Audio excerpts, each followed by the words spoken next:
Assalamualaikum warahmatullahi wabarakatuh. Sampurasun Baraya Priangan TV. Kembali lagi bersama saya Rifda Zudia di program Ulas Berita Harian Umum Kabar Priangan edisi Selasa 24 Juni 2025. Sebelumnya gimana nih Baraya Priangan TV? Semoga dimanapun Anda berada sedang dalam keadaan sehat, walafiat dan bahagia. Ya Baraya, seperti biasa di kesempatan kali ini saya tidak akan mengulas informasi berita sendiri, tapi akan ditemani oleh rekan saya ya Teh Rosmayanti yang akan menemani di kesempatan pada kali ini. Ya, seperti biasa ya Teh, kita akan menyampaikan sejumlah berita menarik dan terhangat yang datang dari wilayah Priangan Timur, mulai dari Kota Tasikmalaya hingga Kabupaten Pangandaran. Langsung saja tanpa berlama-lama kita ke berita pertama yang sudah tercantum di halaman utama. Di sini merupakan ada pembukaan retret kepala daerah di IPDN Jatinangor. Mendagri ingatkan soal kewajiban dan sanksi kepala daerah. Ya, jadi di retret ini dihadiri oleh Mendagri Tito Karnavian yang mana mengingatkan kembali soal kewajiban, larangan hingga sanksi bagi kepala dan wakil kepala daerah yang termaktub dalam Undang-Undang Nomor 23 Tahun 2014 tentang pemerintah daerah. Ini undang-undang wajib, buku sucinya bagi pemerintahan daerah. Undang-Undang Nomor 23 Tahun 2014, jadi tolong dikuasai. Beliau mengatakan bahwa masalah kewajiban, larangan, dan sanksi karena ini mengandung konsekuensi. Ia mengatakan ini saat menghadiri di kampus Institut Pemerintahan Dalam Negeri IPDN Jatinangor di Kabupaten Sumedang pada Senin 23 Juni 2025. Nah, berdasarkan regulasi tersebut, kepala daerah dan wakil kepala daerah memiliki kewajiban yang harus dilaksanakan, seperti yang tercantum pada pasal 67 BLI tersebut, di mana kepala daerah diminta mendukung pelaksanaan program strategis nasional atau PSN dan diminta mendukung program prioritas serta visi misi presiden seperti program makan bergizi gratis, sekolah rakyat, program 3 juta rumah, cek kesehatan gratis, hingga ketahanan pangan. Ya, tentunya dengan informasi ini, Tito ini menyampaikan dukungan terhadap PSN karena penting sebagaimana diatur dalam pasal 68 yang menyebutkan bahwa kepala daerah yang tidak menjalankan kewajiban untuk melaksanakan PSN dapat dikenakan sanksi. Ia juga mengatakan bahwa program strategis nasional ini harus diakomodir dan didukung oleh pemerintah provinsi, kabupaten maupun kota. Ya, dengan informasi peringatan disampaikan oleh Mendagri Tito Karnavian ini, tentunya ini menjadi perhatian berbagai elemen, khususnya bagi para ASN maupun yang bertugas di pemerintahan, karena memang dengan program-program yang sudah direncanakan ini jika tidak dilaksanakan tentunya ini akan berpengaruh terhadap pengenaan sanksi bagi pelaksana tugas di lapangan. Ya, kita juga doakan semoga program-program yang tadi sudah disebutkan ya Teh, seperti MBG, terus program 3 juta rumah, cek kesehatan gratis dan sekolah rakyat yang memang di Tasikmalaya sendiri memang sudah didengar ya Teh, program itu akan dibangun seperti SMA Negeri 11 di Bungursari. Yang kita doakan semoga itu tetap segera terrealisasi sehingga banyak masyarakat yang dapat merasakan manfaatnya secepat mungkin gitu ya. Oke Teh, mungkin bisa beralih. Oke, Baraya, kita beralih ke informasi di wilayah Ciamis. Di sini ada informasi bahwa Dekopimda Ciamis membantah hanya membayar Rp100.000 bisa lunasi hutang ke bank. Ini supaya Baraya tidak salah ya menerima informasi. Kita akan bacakan dulu.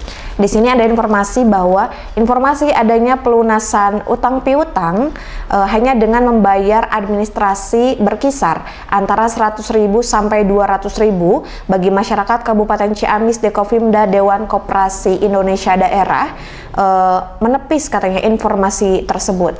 Di sini disampaikan bahwa terkait hal tersebut diungkapkan oleh Sekretaris Dekopimda yaitu Dedi, yang memang menyebutkan bahwa dirinya tidak meskipun tidak terlibat secara langsung dalam kegiatan tersebut, namun pihaknya di sini dari koperasi dengan perusahaan juga tidak menjanjikan adanya pelunasan tersebut. Jadi berkaitan dengan informasi kadangkala jangan sampai kita termakan isu ya.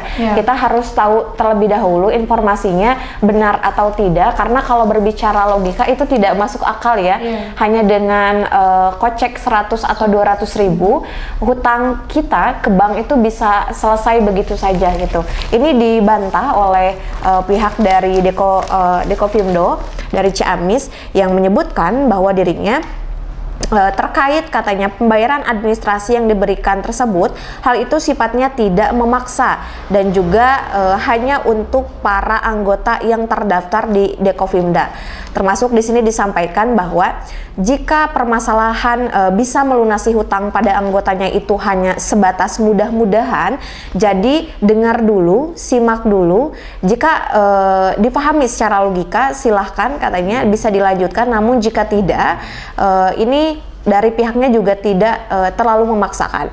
Diketahui sebelumnya ada masyarakat Ciamis yang mendatangi kantor Dekopimda atau Dewan Koperasi Indonesia Daerah Kabupaten Ciamis yang memang berharap bila utang mereka di bank akan dihapuskan oleh program yang belum jelas secara informasi. Jadi ini ada miskomunikasi ya antar masyarakat, di mana dari masyarakat Ciamis ini mengira bagi mereka yang punya utang piutang ke bank itu bisa lunas lewat Dekopimda gitu ya.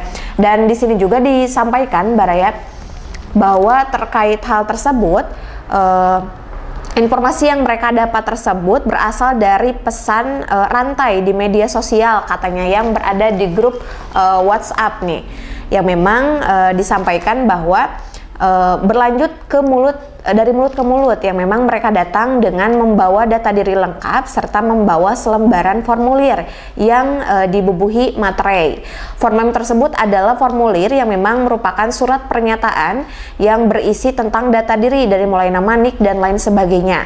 Salah seorang warga Ciamis di sini sampai mendatangi nih kantor yang memang menerima kabar bahwa ada program penghapusan hutang ke bank oleh Dekopimda Ciamis. Jadi dari informasi ini sebetulnya intinya adalah kita harus lebih bijak ya dalam mengolah dan menerima informasi. Jangan sampai ada informasi yang hoax atau berita palsu itu sampai ke masyarakat, kemudian tersebar dari mulut ke mulut, sampai pada akhirnya ini menurut saya pribadi tidak masuk akal ya, Tarifda. Namanya hutang ke bank itu kadangkala bukan nominal yang kecil, tapi bisa dihapuskan dengan adanya isu program dari Dekopimda Ciamis gitu.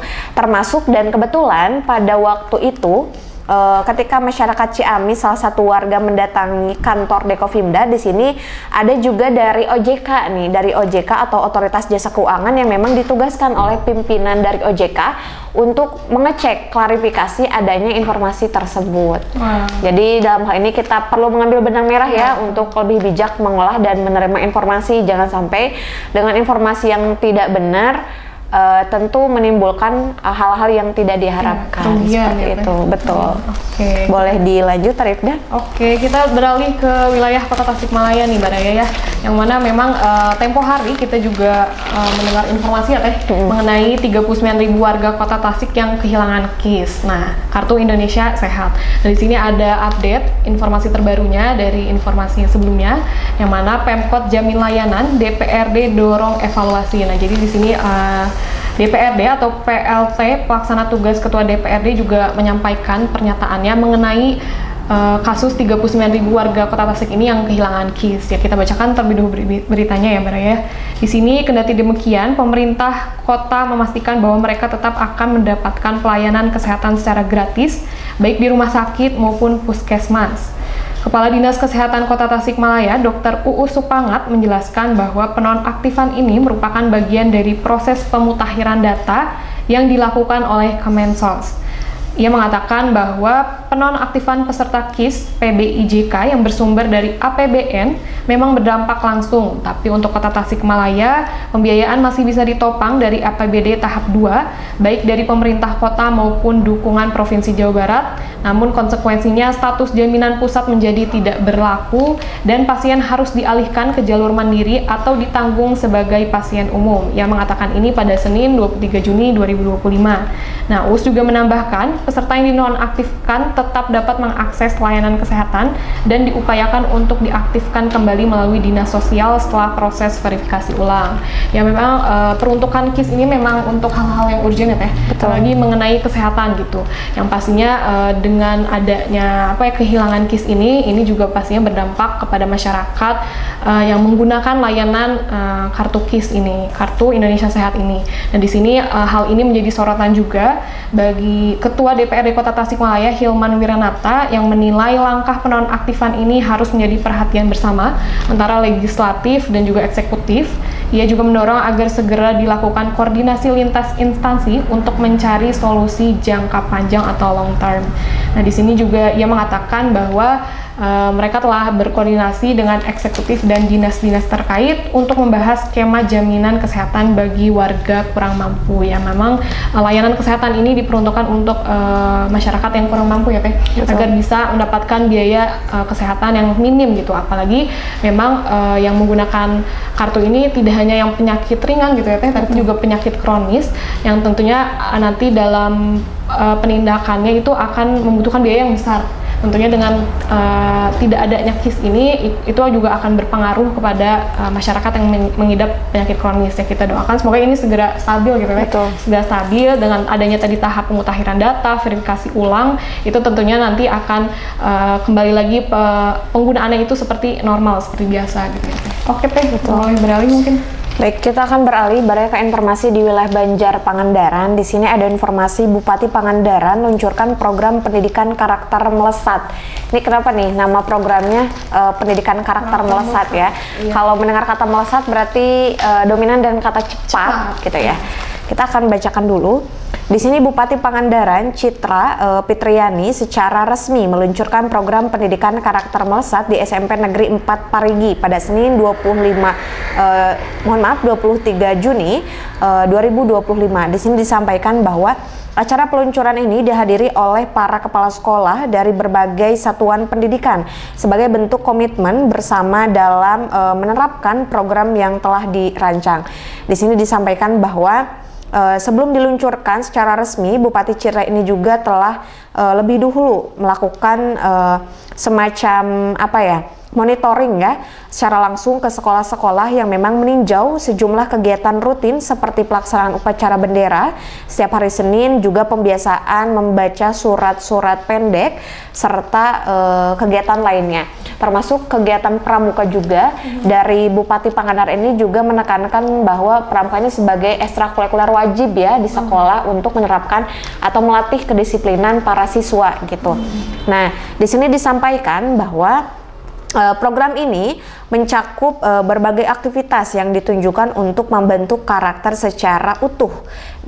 Tidak hanya katanya pelaksanaan sholat duha, juga duhur berjamaah setiap hari. Jadi kita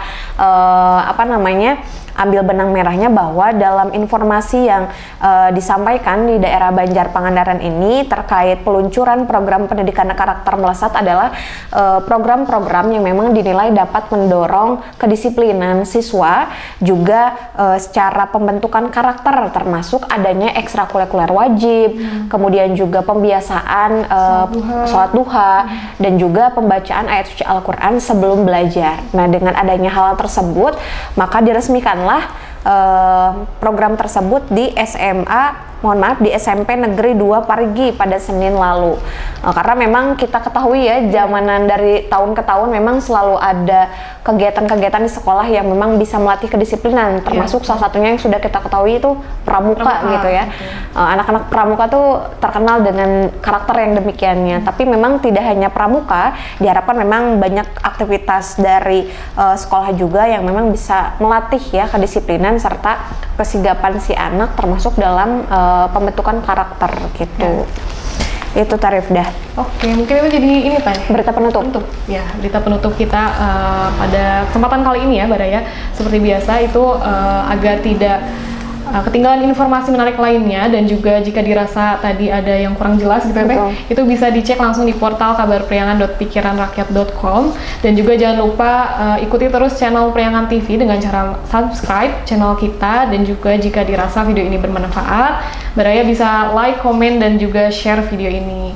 Nah, sampai jumpa di episode berikutnya. Saya Rifda Zudia pamit undur diri. Saya Rosmeli pamit undur diri. Wassalamualaikum warahmatullahi wabarakatuh.